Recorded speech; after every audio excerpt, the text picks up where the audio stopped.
السلام علیکم ورحمۃ اللہ وبرکاتہ۔ نحمده ونصلي على رسوله الكريم، اما بعد، اشهد ان لا اله الا الله وحده لا شريك له واشهد ان محمدا عبده ورسوله صلى الله تعالى عليه واله وسلم۔ اعوذ باللہ السمیع العلیم من الشیطان الرجیم، بسم اللہ الرحمن الرحیم۔ یا ایھا الذین آمنوا کتب علیکم الصیام کما کتب علی الذین من قبلکم لعلکم تتقون۔ وقال النبی صلی اللہ علیہ وسلم: رب صائم لیس له من صیامه الا الجوع ورب قائم ليس له من قيامه إلا السهر۔ معزز و مکرم سامعین، ہم میں سے تو روزہ بہت سارے لوگ رکھتے ہیں، مگر کچھ بدنصیب لوگ ایسے بھی ہیں جن کا روزہ اللہ سبحانہ و تعالی قبول نہیں فرماتا ہے۔ ہم ایسے چند لوگوں کا تذکرہ کرتے ہیں تاکہ ہم اور آپ ایسے لوگوں میں شامل نہ ہوں جن کے روزے اللہ سبحانہ و تعالیٰ کے یہاں قبول نہ ہوں۔ ان میں سے سب سے پہلا شخص وہ ہے جو اللہ سبحانہ و تعالیٰ پر ایمان نہ رکھتا ہو، اللہ پر ایمان نہ رکھتا ہو پھر بھی روزے کی حالت میں ہو۔ یاد رکھیں کہ اعمال کے کسی بھی نیک عمل کو قبول کر قبولیت تک پہنچنے کے لیے اس کی سب سے پہلی شرط ایمان باللہ یعنی بندے مومن کا اللہ تبارک و تعالی پر مکمل طور پر ایمان ہو۔ اگر اللہ تبارک و تعالی پر ایمان نہ ہو تو جتنے مرضی نیک کام کرتے جائیں وہ اللہ سبحانہ و تعالی کے نزدیک قبول نہ ہوں گے۔ یوں ہی سماج اور معاشرہ جس طرح رہتا ہے، سماج اور معاشرے کو سمجھتے ہوئے یوں ہی روزہ رکھا جائے، اللہ سبحانہ و تعالی کا اس پر یقین نہ رکھا جائے تو یاد رکھیں کہ ایسا عمل قابل قبول نہیں ہوتا ہے۔ جبکہ اللہ سبحانہ و تعالیٰ نے سورہ نحل آیت نمبر 97 میں فرمایا: من عمل صالحا من ذکر او انثى وهو مؤمن فلنحيينه حياة طیبة ولنجزینهم اجرهم باحسن ما كانوا يعملون۔ جو کوئی بھی مرد عورت بشرط یہ کہ وہ مومن ہو نیک اعمال کرے تو ہم اسے دنیا کے اندر پاکیزگی کی زندگی بسر کرائیں گے اور آخرت میں ایسے لوگوں کا اجر بہترین اعمال کے مطابق عطا کیا جائے گا۔ تو روزے کی سب سے پہلی روزے کے ثواب سے محروم ہونے والا سب سے پہلا شخص وہ ہوتا ہے جو اللہ سبحانہ و تعالی پر یقین، ایمان اور کامل توکل نہ رکھتا ہو۔ تو لہذا ضرورت اس بات کی ہے کہ ہم اور آپ اللہ تبارک و تعالی پر یقین رکھتے ہوئے، اس پر ایمان کامل رکھتے ہوئے روزے کو رکھے، کیونکہ اللہ سبحانہ و تعالی ہی نے اس روزے کو امت اسلامیہ پر فرض فرمایا ہے اور اس کا حقیقی اجر اللہ سبحانہ و تعالی ہی دینے والا ہے۔ اسی طریقے سے دوسرا شخص وہ ہے جس کے اندر اخلاص نہ ہو، روزہ ریاکاری کے لیے رکھتا ہو، سماج اور معاشرے کے ڈر سے رکھتا ہو کہ لوگ ہمیں کیا کہیں گے، اس کے اندر اخلاص نہ ہو۔ اخلاص یہ ہے کہ روزہ صرف اور صرف اللہ سبحانہ و تعالی کے لیے ہو، لیکن اگر اس میں مقصود یہ ہے، اس کا مقصد یہ ہے کہ دنیا کا حاصل ہو جائے، ریاکاری کرے، لوگوں کو دکھاوا کرے، سمعہ کرے تو غیر اللہ کی خوشنودی، اللہ کے علاوہ لوگوں کی رضامندی اگر بندہ اس میں چاہتا ہے تو پھر انسان اس کے اجر سے محروم ہو جاتا ہے، کیونکہ ہر عمل میں اخلاص ضروری ہے جس کا کہ اللہ سبحانہ و تعالی نے ہمیں حکم دیا ہے۔ سورۃ البینہ آیت نمبر 5 کے اندر فرمایا اللہ سبحانہ و تعالی نے: وما امروا الا ليعبدوا الله مخلصين له الدين حنفاء ويقيموا الصلاة ويؤتوا الزكاة وذلك دين القيمة، اور انہیں صرف اسی بات کا حکم دیا گیا تھا کہ اللہ کی عبادت کریں، دین کو اسی کے لیے خالص کرتے ہوئے بالکل یکسو ہو کر، اور نماز قائم کریں، زکوٰۃ ادا کریں، اور یہی محکم دین ہے۔ دوسرے مقام پر اللہ تبارک و تعالیٰ نے سورۃ الزمر آیت نمبر 3 کے اندر فرمایا فَاعْبُدِ اللَّهَ مُخْلِصًا لَهُ الدِّينَ أَلَا لِلَّهِ الدِّينُ الْخَالِصُ، یاد رکھیں آپ اللہ ہی کی عبادت کریں، اسی کے لیے دین کو خالص کرتے ہوئے، خبردار اللہ تبارک و تعالیٰ ہی کے لیے خالص اور نیچرل عبادت کرنا ہے۔ آپ دیکھتے ہوں گے کہ صحیح بخاری کی پہلی روایت جسے امام بخاری رحمۃ اللہ علیہ نے اپنی کتاب اپنی صحیح کے اندر نقل فرمایا ہے کہ کہتے ہیں کہ پیارے رسول صلی اللہ علیہ وسلم نے فرمایا انما الاعمال بالنیات وانما لکل امرئ ما نوى، بے شک اعمال کا دار و مدار نیتوں پر ہوتا ہے کہ انسان روزہ کس لیے رکھ رہا ہے، کیا اس کے اندر ریاکاری مکاری تو نہیں ہے۔ ہر عمل کے لیے اللہ تبارک و تعالیٰ نے نیت کو خالص رکھنے کا ہمیں اور آپ کو حکم دیا ہے۔ اسی طریقے سے مخالفت سنت یعنی ایسے شخص کا روزہ بھی روزے کا ثواب نہیں دیا جاتا ہے۔ جو انسان روزہ رہ کر مخالفت سنت کرتا ہے، سنت رسول صلی اللہ علیہ وسلم کی مخالفت کرتا ہے، یا تو وہ روزہ کو افطار کرنے میں ایسی دعاؤں کا استعمال کرے جن کو پیارے رسول صلی اللہ علیہ وسلم نے نہیں بتلایا ہے، یا روزہ رکھنے کے لیے نیت کے ایسے الفاظ استعمال کرے جو پیارے رسول صلی اللہ علیہ وسلم سے ثابت نہیں ہے۔ نویت ان اصوم غدا وغیرہ کے الفاظ جو کہ پیارے رسول صلی اللہ علیہ وسلم سے بالکل طور پر ثابت نہیں ہے، ان دعاؤں کا اہتمام کیا جائے۔ یاد رکھیں کہ نیت صرف اور صرف دل کے ارادے کا نام ہے، نہ کہ اسے زبان سے ادا کیا جائے۔ روزہ باقی تمام اعمال کی قبولیت میں ایک بنیادی بات یہ ہے کہ وہ عمل اللہ کے رسول صلی اللہ علیہ وسلم کے طریقے کے مطابق ہو۔ اگر ہمارا کیا ہوا کوئی عمل سنت کے مطابق نہیں ہوا تو قابل قبول نہیں ہوگا، جیسا کہ پیارے رسول صلی اللہ علیہ وسلم کا ارشاد گرامی ہے جو کہ صحیح مسلم 1718 نمبر کی روایت ہے۔ آپ صلی اللہ علیہ وسلم نے فرمایا من عمل عملا لیس علیہ امرنا فهو رد، جس نے بھی کوئی ایسا عمل کیا جو ہمارے طریقے پر نہیں تو وہ عمل مردود ہے۔ میرے بھائیو یاد رکھے کہ ہر وہ عمل جو پیارے رسول صلی اللہ علیہ وسلم کے سنت کے مطابق نہیں، آپ کے طریقے کے مطابق نہیں، آپ کے اصول کے مطابق نہیں، ہم لاکھ ایسی عبادتیں کرتے جائیں، لاکھ ایسے اعمال کرتے جائیں، اس کا ہرگز ہمیں اور آپ کو ثواب نہیں دیا جائے گا۔ اور یہ روزہ بھی اگر ہم نے پیارے رسول صلی اللہ علیہ وسلم کے بتائے ہوئے اصول کے مطابق نہیں رکھا تو یاد رکھیں کہ ہمیں بھی اس کا ثواب نہیں ملنے والا ہے۔ اللہ تبارک و تعالی ہمیں اور آپ کو سنت رسول صلی اللہ علیہ وسلم کے مطابق روزہ رکھنے کی توفیق عطا فرمائے۔ اسی طریقے سے ایک ایسا شخص بھی ہے جو روزے کے ثواب سے محروم ہوتا ہے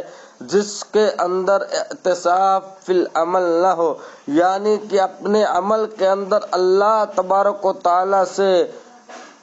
ثواب کی امید نہ رکھتا ہو، ایسا شخص بھی روزے کے ثواب سے محروم ہو جاتا ہے۔ اس کا معنی یہ کہ عمل صالح اللہ تعالی سے اجر کی امید پر کیا جائے کہ ہم یہ جو عمل کر رہے ہیں اس کا اجر اللہ تبارک و تعالی ہمیں اور آپ کو یہ دے گا۔ اللہ تبارک و تعالی اس عمل کے بدلے ہمیں اور آپ کو یہ جزا دے گا اور یہ اس کا انعام دے گا۔ احادیث نبویہ میں پیارے رسول صلی اللہ علیہ وسلم کے ارشادات میں احتساب کا ذکر کثرت سے آتا ہے، جیسا کہ کل کے درس میں آپ کے سامنے چیز آئی ہے کہ پیارے رسول صلی اللہ علیہ وسلم نے صحیح بخاری 37 نمبر کی روایت میں فرمایا، من قام رمضان ایمانا واحتسابا غفر له ما تقدم من ذنبه، جس نے ایمان اور ثواب کی نیت سے رمضان میں قیام کیا اس کے سابقہ یعنی پہلے والے گناہ بخش دیے جاتے۔ یعنی ثواب کی نیت اسی طریقے سے لیلۃ القدر کے بارے میں بھی آتا ہے، اسی طریقے سے قیام کے بارے میں آتا ہے کہ آدمی قیام اللیل کرتا ہے، اس میں بھی اللہ تبارک و تعالیٰ سے ثواب کی نیت کرتا ہے، ثواب کی امید رکھتا ہے، تو اللہ تبارک و تعالیٰ اس کے تمام پہلے کے گناہوں کو معاف فرما دیتا ہے۔ ان حدیث سے پتہ چلتا ہے کہ جب روزے میں احتساب نہ ہو، اللہ تبارک و تعالیٰ سے اجر کی امید نہ کیا جاوے، تو پھر ایسے شخص کا روزہ رکھنے کا کوئی فائدہ نہیں ہے۔ اسی طریقے سے پانچویں چیز یہ ہے کہ روزے کی حالت میں آرام کاموں سے اجتناب کیا جائے۔ یاد رکھے کہ قبولیت عمل کے لیے، کسی بھی عمل کو قبول ہونے کے لیے بارگاہ الہی میں حرام کام سے اجتناب کرنا بھی بہت ہی زیادہ ضروری ہے۔ چنانچہ سیدنا ابی ہریرہ رضی اللہ تعالی عنہما کی روایت ہے کہ رسول اللہ صلی اللہ علیہ وسلم نے فرمایا، ایک آدمی کا تذکرہ کرتے ہوئے فرمایا، یطیل السفر اشعث اغبر یمد یدیہ الی السماء یا ربی ومطعمہ حرام ومشربہ حرام وملبسہ حرام وغذی بالحرام فأنی یستجاب لذلک۔ صحیح مسلم کی 1015 نمبر کی روایت ہے، آپ صلی اللہ علیہ وسلم نے فرمایا، ایک شخص دور دراز کا سفر کرتا ہے، اس کے بال پراگ گندا ہے اور غبار آلود ہے، کپڑے میں میل کچیل لگا ہوا ہے، اور اپنے ہاتھوں کو آسمان کی طرف اٹھا کر کہتا ہے، میرے رب اے میرے رب، جبکہ اس کا کھانا حرام ہوتا ہے، اس کا پینا حرام ہوتا ہے، اس کا لباس حرام ہوتا ہے، اور حرام ہی سے اس کی پرورش ہوئی ہوتی ہے، تو اس کی دعا کہاں قبول کی جائے اور اس کی دعا کیوں کر قبول ہو۔ تو یاد رکھے، جس طریقے سے روزہ رکھنا ایک اہم اللہ رب العالمین کی عبادت ہے، اسی طریقے سے میرے عزیزو میرے دوستو یاد رکھیے کہ ہمیں اور آپ کو حرام کمائی سے مکمل طور پر اجتناب کرنا ہے۔ حلال کمائی سے ہی کھانا ہے، اسی کو پہننا، اسی سے پہننا ہے، اسی سے پینا ہے، نہ کہ حرام طریقے سے ہم اپنے مال کو کمائیں۔ اور جب یاد رکھیں حرام کا لقمہ ہمارے پیٹ میں جائے گا تو اس کے ذریعے اللہ سبحانہ و تعالی ہماری دعاؤں کو قبول نہیں کرے گا۔ جب اللہ ہماری دعاؤں کو قبول نہیں کرے گا تو اللہ سبحانہ و تعالی ہماری عبادات کو کیوں کر قبول کرے گا۔ اسی طریقے سے چھٹی چیز یہ ہے کہ آدمی روزہ رکھے، روزہ رکھتے ہوئے بھی قطع تعلق بھی کرے، اپنے رشتہ داروں سے، اپنے اعزا و اقربا سے بول چال بند رکھے، ان کے یہاں آنا جانا ساری چیزوں کو بند رکھے۔ یاد رکھے روزے دار کے لیے ضروری ہے کہ وہ آپ اپنے بھائیوں، دوستوں، عزیزوں اور رشتہ داروں میں سے کسی سے ناراض ہیں تو ان سے صلح کر لے، کیونکہ ناراضگی کی موجودگی میں کیے گئے نیک اعمال اللہ تبارک و تعالیٰ تک نہیں پہنچتے ہیں۔ جیسا کہ سیدنا ابو ہریرہ رضی اللہ تعالی عنہ کی روایت ہے، جو کہ صحیح مسلم 2565 نمبر کے رسول صلی اللہ علیہ وسلم نے فرمایا، تفتح ابواب الجنة يوم الاثنين ويوم الخميس فيغفر لكل عبد لا يشرك بالله شيئا إلا رجلا كانت بينه وبين أخيه شأنا فيقال انظروا هذين حتى يصطلعا انظروا هذين حتى يصطلعا انظروا هذين حتى يصطلعا۔ میرے عزیز و پیارے رسول صلی اللہ علیہ وسلم نے فرمایا، سوموار اور جمعرات کے دن جنت کے دروازے کھولے جاتے ہیں اور اس دن اس شخص کے گناہ معاف کر دیے جاتے ہیں جس نے اللہ کے ساتھ کسی کو شریک نہ ٹھہرایا ہو،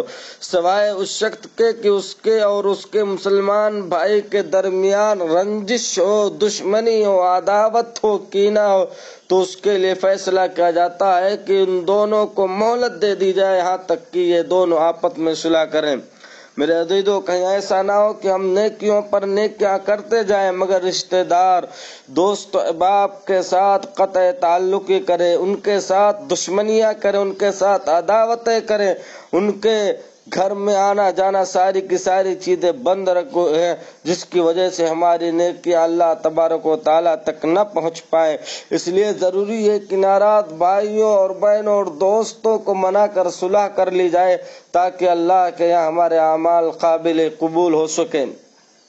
اسی طریقے سے روزے کے ثواب سے محروم ہونے والا ایک آخری شخص وہ ہوتا ہے جو حقوق العباد کی پامالی کرے، بندوں کے حقوق کو ادا نہ کرے۔ اس لیے ضروری ہے کہ روزے دار حقوق اللہ کے ساتھ اللہ سبحانہ و تعالیٰ کے حق کو ادا کرنے کے ساتھ ساتھ بندوں کے حقوق کو ادا کرنے کی بھی پابندی کرے، کیونکہ بندوں کے حقوق میں کمی کی صورت میں ہمارے نیک اعمال ضائع ہو جائیں گے۔ یہ بات پہ رسول صلی اللہ علیہ وسلم کی ایک حدیث مبارکہ سے سمجھنے کی کوشش کرتے ہیں کہ نبی کائنات علیہ الصلوۃ والسلام نے ایک بار صحابہ کرام سے پوچھا، جو کہ صحیح مسلم کے اندر 2581 نمبر پر موجود ہے۔